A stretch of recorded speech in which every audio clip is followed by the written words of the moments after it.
Hi guys, I get to make your third week of Soup Month's soup, and it's a classic and one of my childhood favorites. We're going to make tomato soup, and this is a little more than opening a can and putting milk in it. So our ingredients that you'll need are oil, an onion chopped, 2 cloves of garlic chopped, vegetable broth, heavy whipping cream, 2 cans of diced tomatoes, which I like to use the fire roasted in one plain for extra flavor, tomato paste, sugar, salt, and pepper. So we're gonna get started by putting our oil in the pan and bringing it to heat. You can do this on the stove, it'll be easier. I'm just using this because we don't have a stove at DT. And when that heats up, we will add our onions. And yes, I cheated, I preheated it.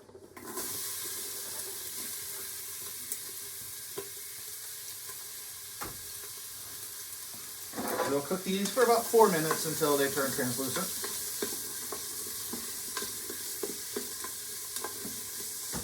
And if you want to help that along a little bit, you can just kind of cheat, grab a little bit of your salt and sprinkle it in there.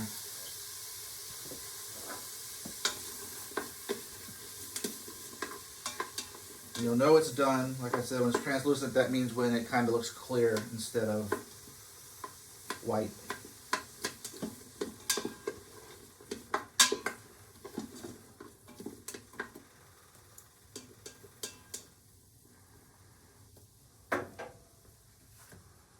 So you're going to get your garlic ready.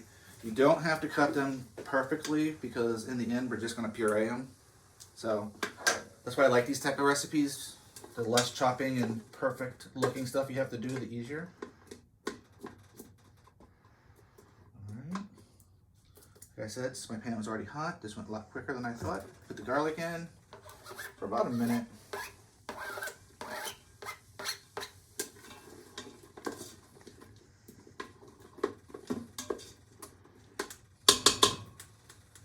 Until you kind of like don't smell raw garlic smell anymore. So that means it won't be as garlicky smelling.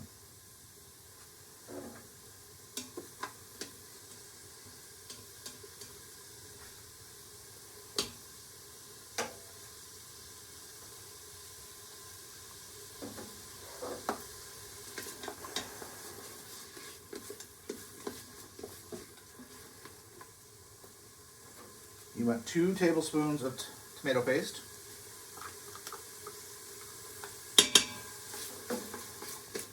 Give it a quick stir into your onions and garlic.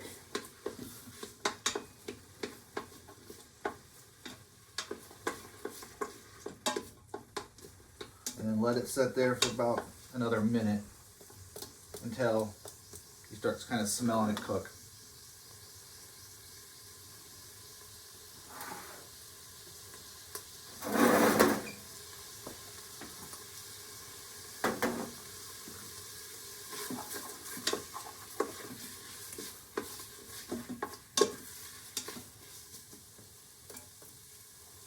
Add your 2 cans of tomato, juice and all.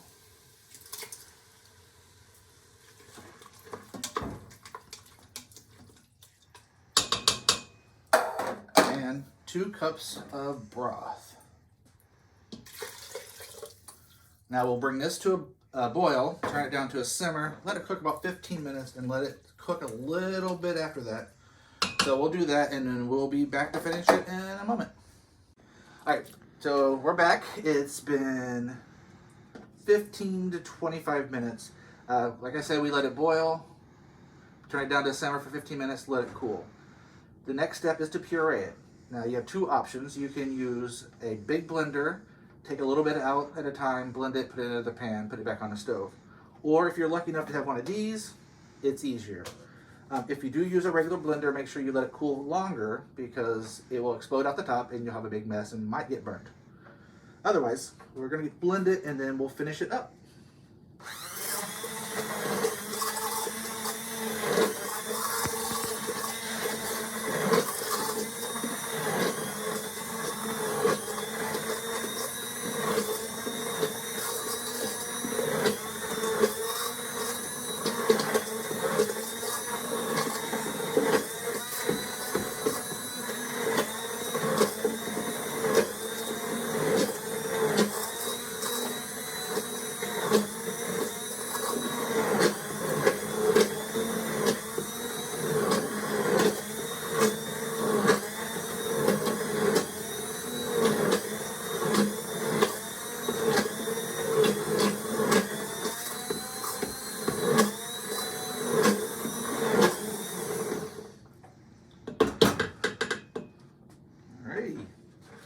choose what consistency you want.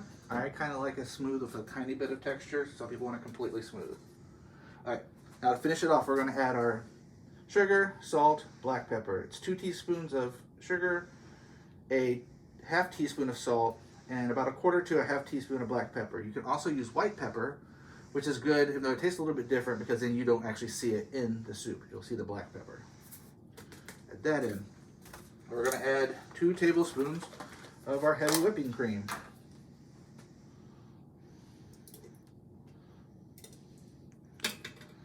And that's what's going to give it its creaminess.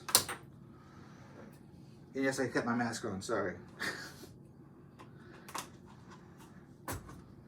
We'll give that a quick stir.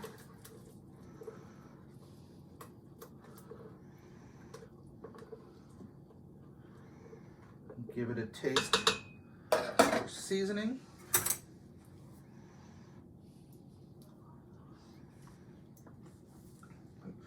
Tastes good.